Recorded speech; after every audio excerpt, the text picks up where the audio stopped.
जय श्री माताजी। सुबह के ध्यान सत्र में उपस्थित विश्व के सभी साधकों का हृदयपूर्वक स्वागत है।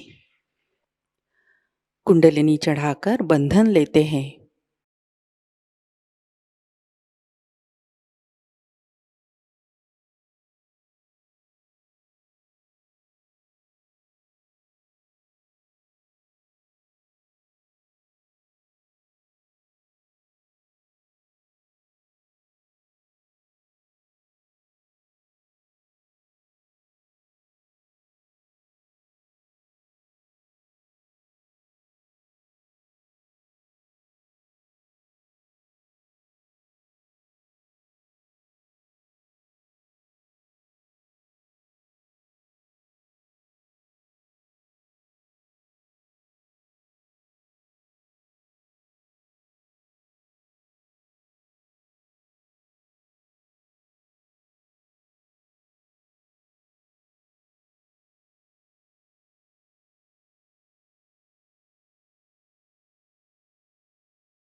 तीन महामंत्र, तत्पश्चात श्री गणेश मंत्र।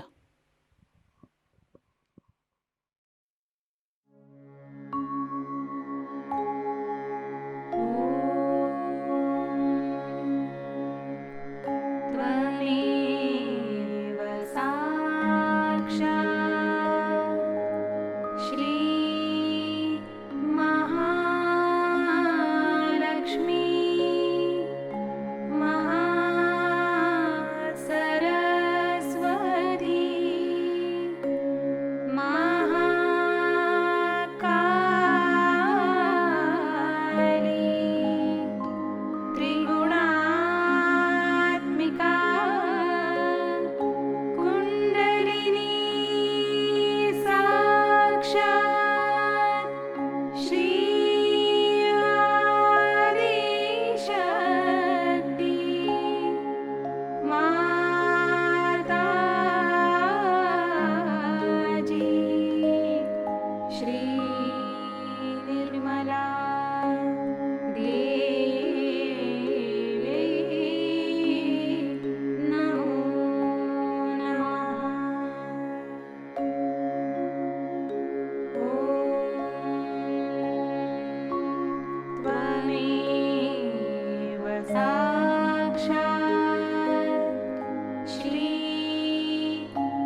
परम पूज्य श्री माताजी, कृपा कर सामूहिकता की सहस्त्रार में आप विराजिए। श्री माताजी, हमारा आत्म साक्षात्कार दृढ़ कीजिए। हमारा अहंकार और प्रति अहंकार आपके श्री चरणों में समर्पित है। कृपया आप हमारा समर्पण और कृतज्ञता स्वीकार कीजिए। सहस्त्रार पर अपने चित्त को स्थिर करते हुए कुछ समय ध्यान में बैठते हैं।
ध्यान की इसी अवस्था में अमृतवाणी ग्रहण करते हैं।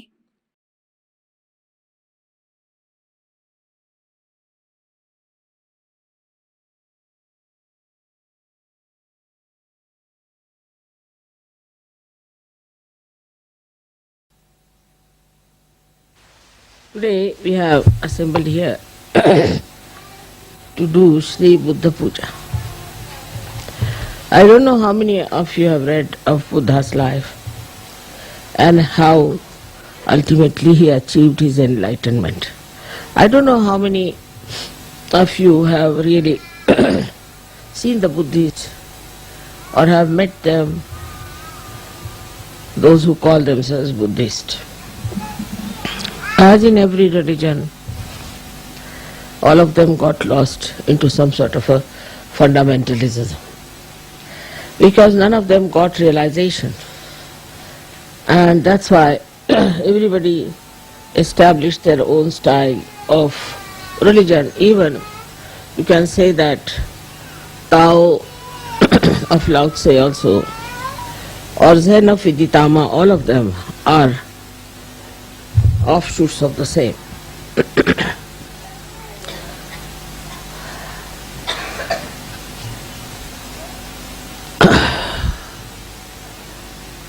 You have to see how he first felt that one has to seek something beyond life. Once we are very much satisfied with whatever we have, because he was a king's son, he had a very nice wife, he had a son, and naturally anybody in that position would be quite satisfied. But he saw a very sick man one day, he saw a beggar, and also he saw a dead man, and everybody crying for that dead person. He couldn't understand how this misery has come, and what is the need to have this misery. So he gave up his family, he gave up his luxuries of life, everything he gave up and went in search of the truth, as many of you have done. He would have been lost also, I would say, because he read all the Upanishads and he read all the books that were possible for him to say what is the truth is. But he couldn't get anything. He took a complete sannyasa in the sense, as far as the food is concerned, as far as the entertainment is concerned, everything he gave up. And ultimately he was lying under a banyan tree, and suddenly the Adi Shakti gave him realization, because he was so true and was one of the one marked for a special place in the Virata. He had to achieve that. Of course, I need not tell you about his previous lives. Perhaps in so many of my lectures I have already talked about it. What was his previous life and how he achieved his own enlightenment about himself. But what we have to see from his life is that he discovered and he found out that want is the reason, the desire is the reason of all the miseries. But he didn't know what was the real want, what was the pure want, what was the pure desire. And that's how he could not explain to people that they have to take to their awakening through their Kundalini. As he had followed such a ascetic life, that became the code for the Buddhist. The other day I was reading about Buddha when I was in Thailand, and I was surprised that the bhikkhus, the bhikkhu is actually Sanskrit, it means bhukshuk, is the one who asks for alms, or a beggar we can call it, but religious beggar. So he used to carry thousands of people with him, at least minimum of 1,000, bare feet, without any provision for food, without any arrangements for stay, nothing. And they were supposed to shave off their heads completely. No moustaches, no hair on the body at all. Moreover, they were supposed to wear only one dress. One long dress they had to tie up like this and cover themselves. Whether it was cold season or it was a warm season, whatever it was, they were not allowed to sing or to dance or to entertain themselves by anything. And food was just collected from the village, whatever they visited, whatever they got, very minimum, whatever they got, it was cooked for them, and they would offer their guru first and then eat that food. Imagine 1,000 people going like that, bare feet, in the scorching heat or in the mud or in rain. In all seasons they used to walk, giving up all their family relationships. Even if the husband and wife, both of them joined the Sangha, then they were not supposed to live like husband and wife. So, to give up all other physical wants, mental wants, emotional wants, was the way they tried to follow, because he said the bond creates it. But if you see the Buddhists, they do all these things. You'll be amazed, even if he's a king, he does that. And many kings who joined at that time, one of them was Ashok from India. He dressed up like that, he became like that, he started traveling in the same manner and tried to lead a complete ascetic life. Very difficult life it was, and they thought that by doing all that they will achieve their realization. They say that two of his disciples did achieve. Their names are Moggallana and Sariputta. These two people got their realization. But the whole thing was absolutely a life dry and insipid.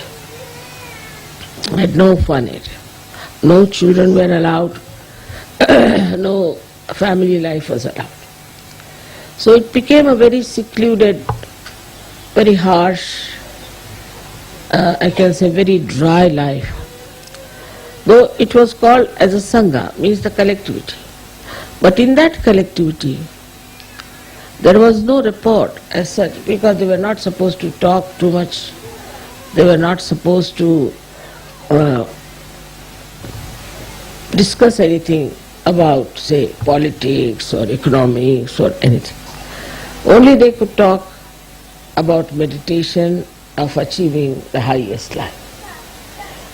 So you can imagine what sort of life they had to lead to become enlightened. And that idea continued in so many religions. Especially, it then started making people take away the money of the householders by saying that you have to give up everything. Of course, at the time of Buddha also, they had to give up everything and join the Sangha. But here, it was a genuine effort of Buddha to take them to enlightenment, to make them people who were knowledgeable about absolute realities. But it did not happen. And that is the reason why we find that Buddhists have gone into different types of funny Buddhism.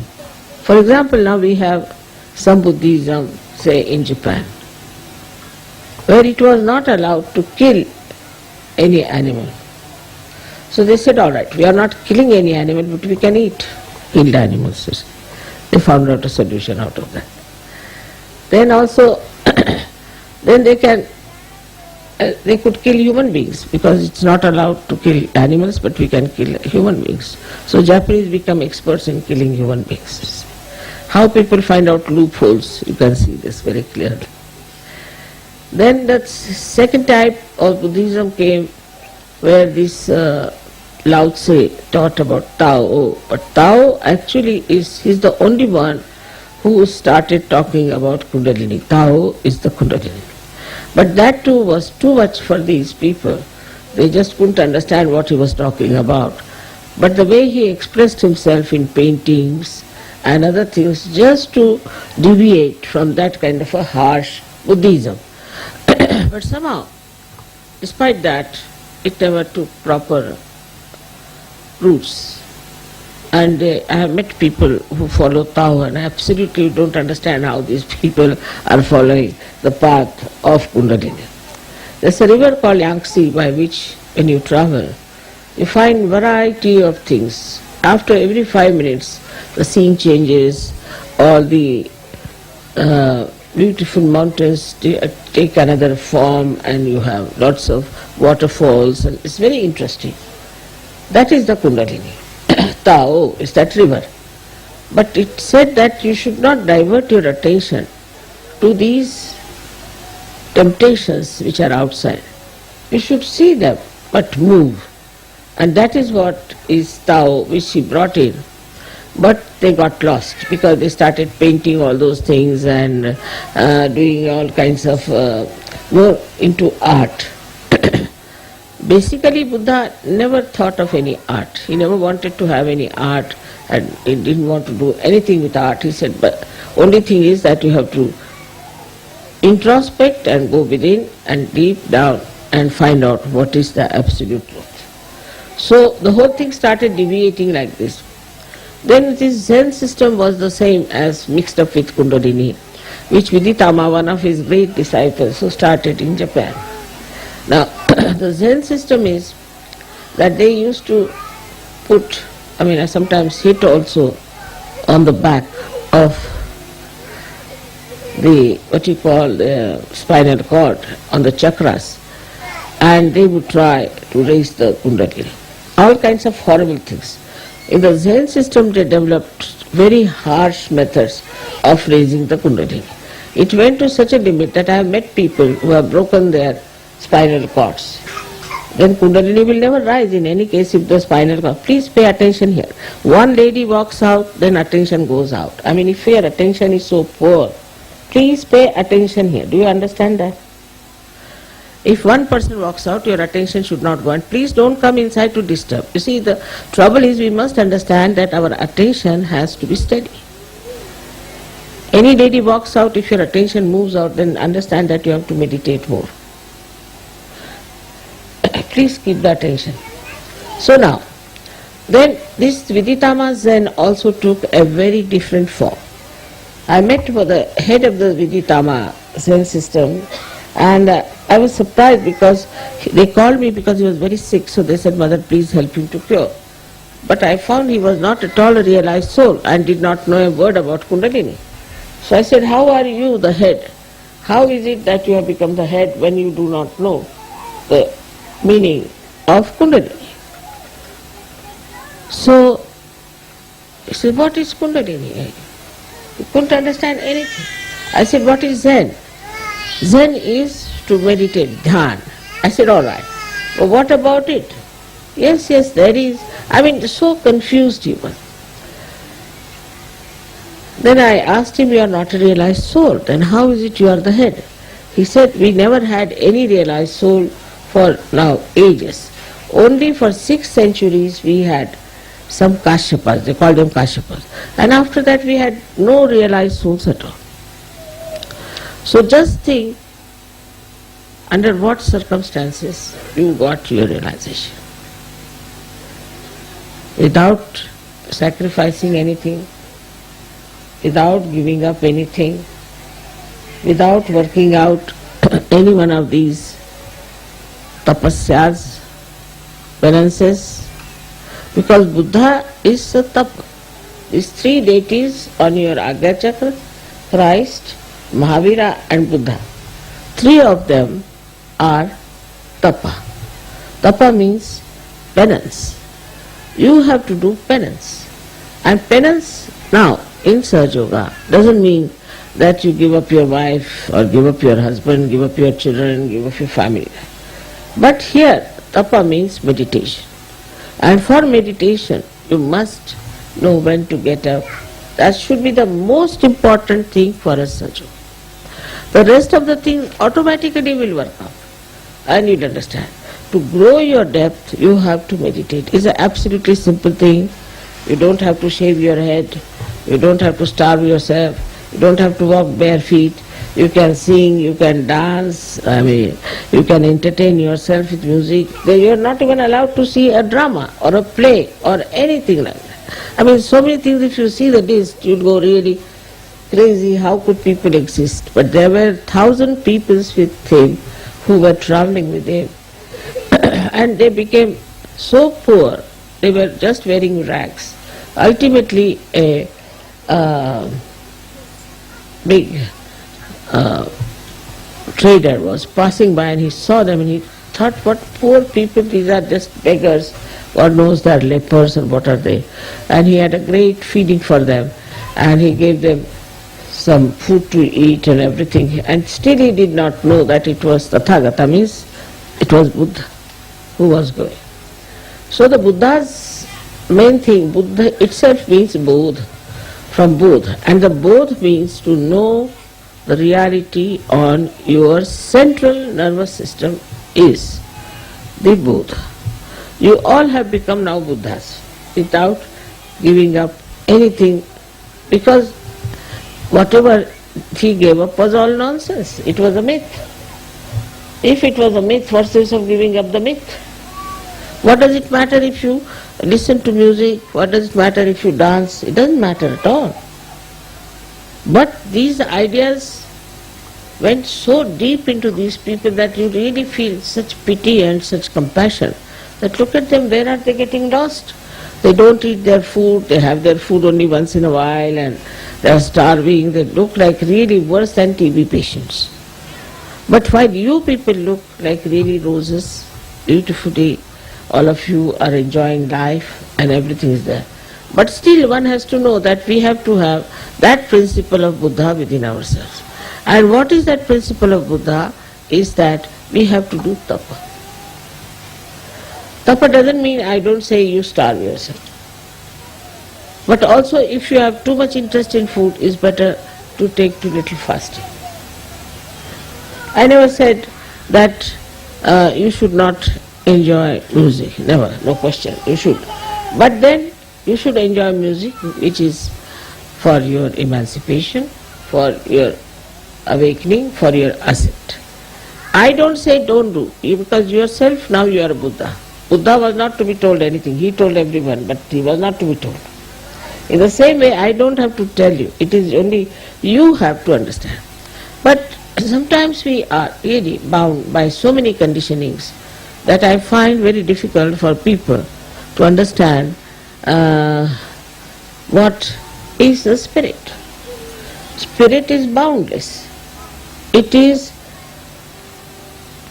a free expression of God's love. So when it comes to the free expression of God's love, the compassion, the love, then one has to understand, do we do that or not? Even now there are many conditionings which are still working in us. For example, some of you are like this, that I belong to this nationality, to that nationality, I am this, I am that. We are very proud of that. We cannot mix up with other people. We are too high for the other people, or something like that. You are now become a universal being. So how can you have these stupid limitations which are mythical again? So one must see, introspect and find out if we are having, what's the matter with her? Take her away. Also with your children you must see, you see, very important how they behave. If they are aggressive or how they behave is very important, because they are also Buddhas, they are also realized souls, but they have certain conditionings in them and they are behaving according to those conditionings. Now, as it is, we can see there is light within us. What happens? That we start seeing what's wrong with us and we just drop it out. But even when you see that, if you cannot drop it out, then must know that you need more of power. Then you must learn how to raise your Kundalini, how to be connected with the divine power all the time, so that you are in thoughtless awareness and that you grow within yourself in a depth. I find the conditioning that is very much lurking still is my and mine in still and Sahajogis. Like before this, what I had heard about, say, English or all Western people, because I am talking to the Western people here, that they didn't care for their family, their wives, their children. Every third day they were divorcing, or fourth day they are running off with some other husbands or something like that. Now I find they stick like glue. Wife becomes very important, husband becomes very important, my house becomes very important, my children become very important. And first they were not interested in children, now they are sticking on to children like as if with some glue. It's impossible for them to tell that, see, children belong to the Sangha, to the collectivity. You don't think this is your child. Once you start thinking like that, then you are limiting yourself and getting into problems. The country-wise also the problems are reducing very much, I should say. Also, we don't like to be racist. I know people hate those who are racist. They want racialism to go away. As in India, I've seen Sahajogis want all the caste system must go away, because these are self-destructive. So we start seeing in ourselves what is self-destructive, what will destroy me, then what will destroy my family, then what will destroy my country, and what will destroy the whole world. All these ventures which are just the opposite of your constructive life, you start seeing, you see your derailment, you see you are going towards destruction, and you can stop it. And that is very important, only possible if you try to introspect yourself and meditate and see, have I got this quality? Some of them are very proud of their certain temperaments. Like, I am like this, what to do, mother, I am like this. No more. Now all your beautiful qualities have been awakened by your Kundalini. Shows that nothing was dead, nothing was finished. They were all there intact. And when the Kundalini started rising, she just awakened all those beautiful qualities. Apart from that, in the Guru Puja I will tell you what all has happened. Of course you must have seen in Sastar Puja, I told you about yourself, that what you have achieved, you have no idea as to what powers you have got. But in Guru Puja I will definitely tell you what is the thing that is Sahajayoga. It's one of the most precious things that a human being should have known long time back. It is not only talking about God, it is not only saying there is divinity within you, but the effectiveness of that. So you don't need any science. You have any problem, all right, give a bandhan, finished. So simple. If you want anything, just give a bandhan, it's finished. You want to give realization, you raise that. That's Kundalini is raised. Everything that you can do with science, you can do with surgery. We are also computers. Sometimes I say something, say, Mother, how do you know? So I am a computer, no doubt. But you all are computers. Only thing you have to develop your depth. Now you are on the right lines. So we don't need this science which can destroy all of us. Everything can be done through surgery.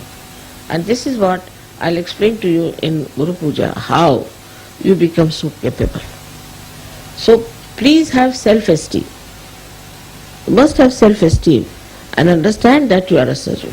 First and foremost, you are a Sahajayogi. And as Sahajayogi, you have to achieve that state where you become absolutely capable of doing whatever science can do, whatever anybody could do. This is the real Siddhi, means you become an embodiment of all the powers. There are some people who come and tell me, Mother, we can't open our heart. I mean, I don't see you have an open heart surgery. But to open my heart means just see what's wrong with you. Can't you feel compassion? But I've seen people having an open heart for a dog or for a cat, but they don't have open heart for their children sometimes. Now, how can you not have an open heart in Sahajayoga? That's the first place where the spirit exists, and it emits its light.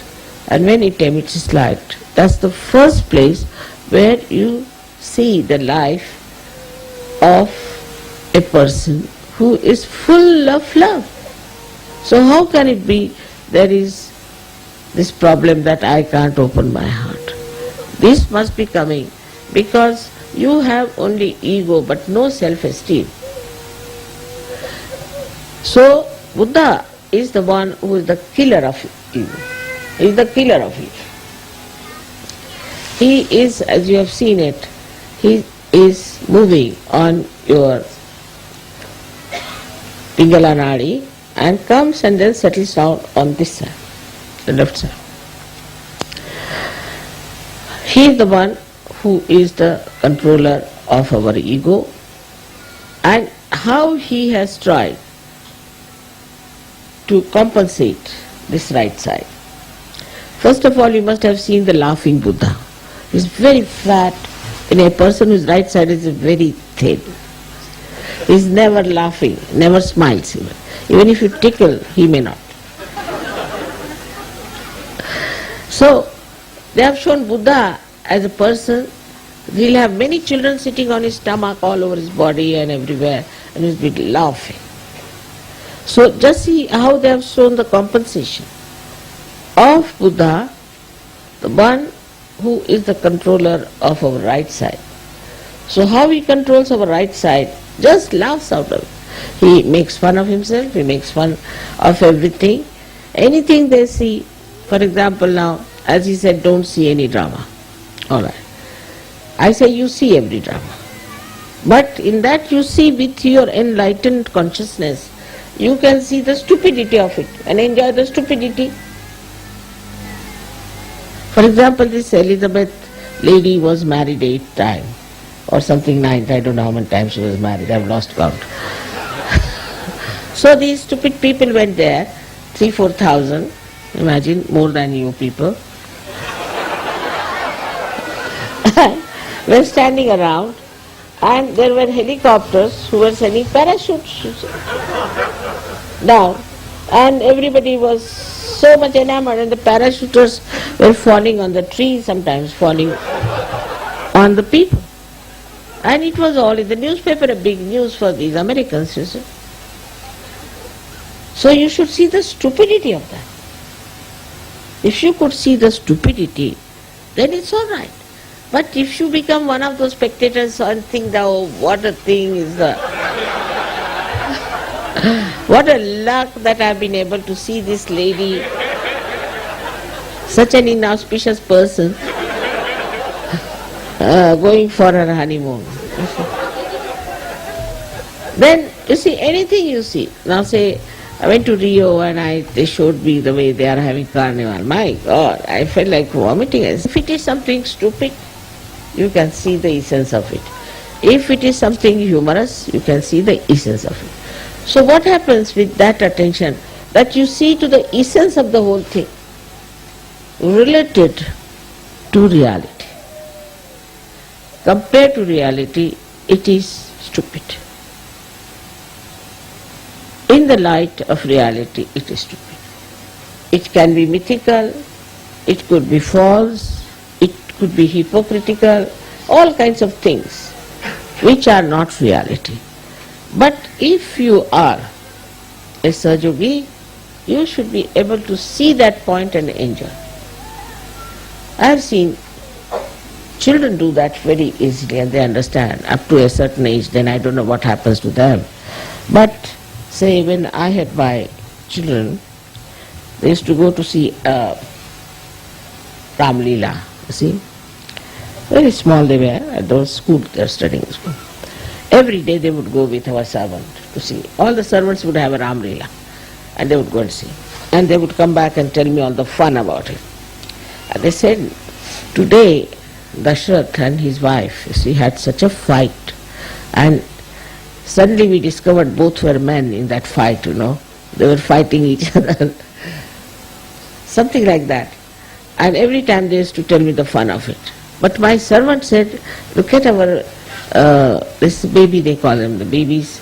See how they were enjoying, all the time laughing, they were so enjoying this Ram Leela as we were enjoying. You see the difference. These girls were laughing at the ridiculousness of the whole thing, while this fellow was thinking that they were really enjoying it and all that whole thing. So this is the understanding. Same thing when you see, what is your reaction? That depends on your chitta, on your attention, which is enlightened. An enlightened attention reacts in a very different manner than a stupid attention or a confused attention or the attention which is full of negativity. So, one has to judge how you react. Like I saw one funny punk fellow come to me. I said, why do you do like this? So one Sahajayogi said, Mother, you shouldn't say like that. I said, why? You see, after all, that's his religion. I said, really? This is his religion. So the fellow says, what's wrong? I said, wrong is that you have no identity. You have no self-esteem. That's why you try to paint yourself and try to show that you are this and you are that, which you are not. Why don't you become what you are? And that fellow became a Sahajayogi later. And this is what we have to see, that we have to accept what we are, and we are the spirit. And if we are the spirit, then we have to live and enjoy and do whatever is necessary. But there are 4 things which Buddha has said very nicely, which all of you should say every morning, I think, to understand. So first he says, Buddham Sharanam Gacchami. I surrender myself to Buddha. Means I surrender myself to my awakened attention, to my awakened consciousness. Buddham Sharanam Gacchami. It is very important to know that he said it again and again. Then he said, Dhammam Sharanam Gacchami.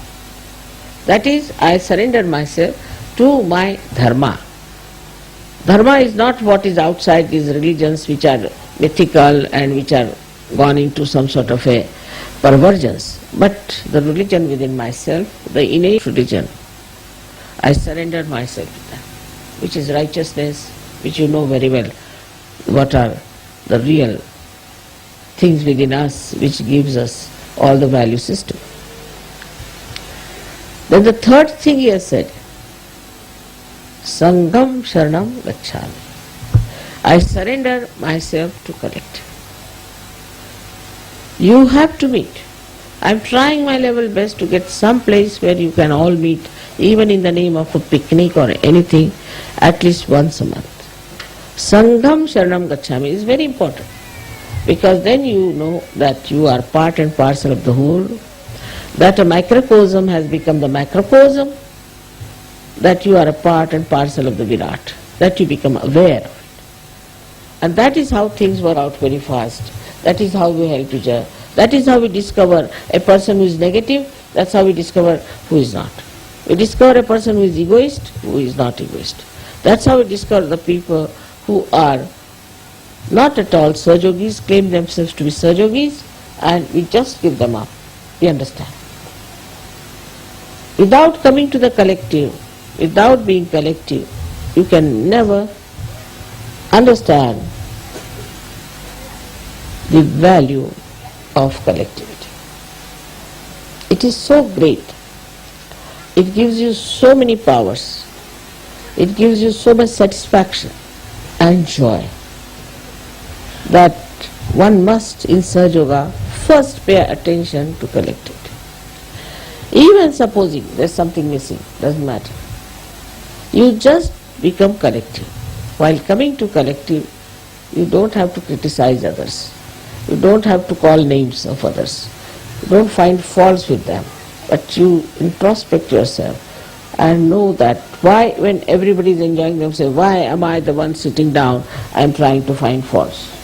Must be something wrong with me. If you can just pay attention to yourself as far as the defects are concerned, then I am sure you will become much more collective than when you start seeing the defects in other people.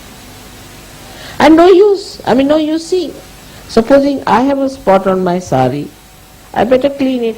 But if you have a spot on your sari, what's the use of looking at it? I cannot clean it. You have to do it yourself. It's a simple thing, it's a very practical thing, and this kind of a practical... Can you hear me, all of you? Such a practical thing has to be done to understand that Sahajayoga is the most practical. Is the most practical because it is absolute reality. So with all these powers, with all these understandings, with all this compassionate love, you have to be sure about yourself and know that you are all the time protected, guided, looked after, nourished, and helped to grow by this divine power which is all pervading. May God bless you all.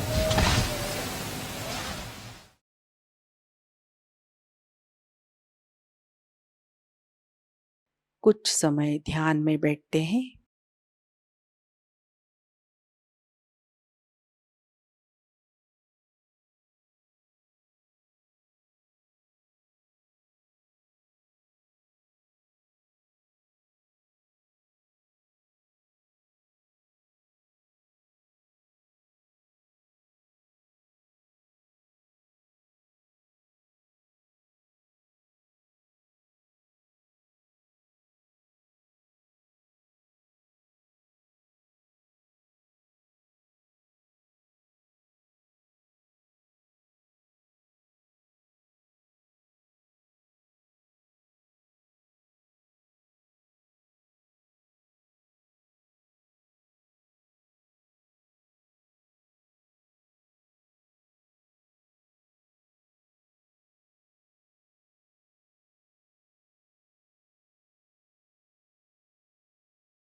जय श्री माता जी।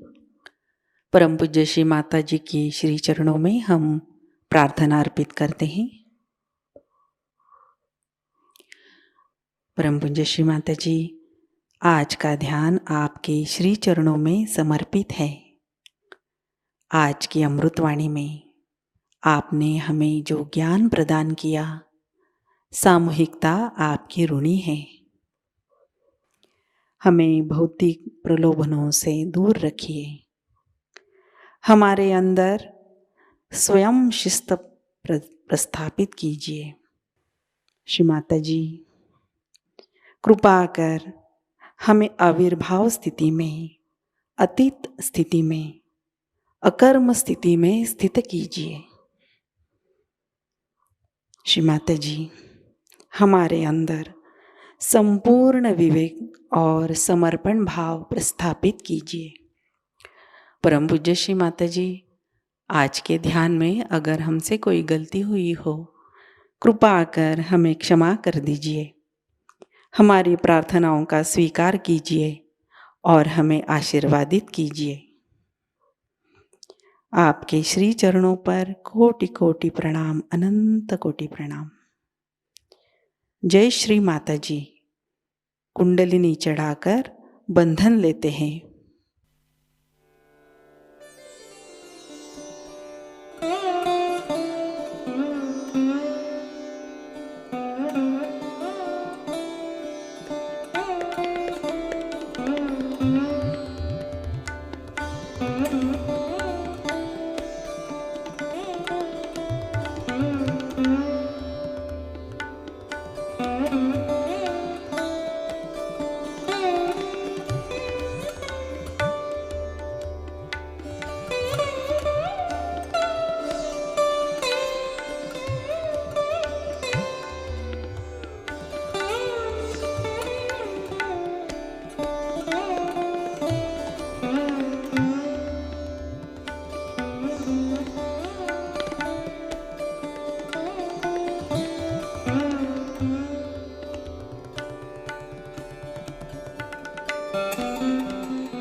आज का ध्यान सत्र अभी संपन्न होता है।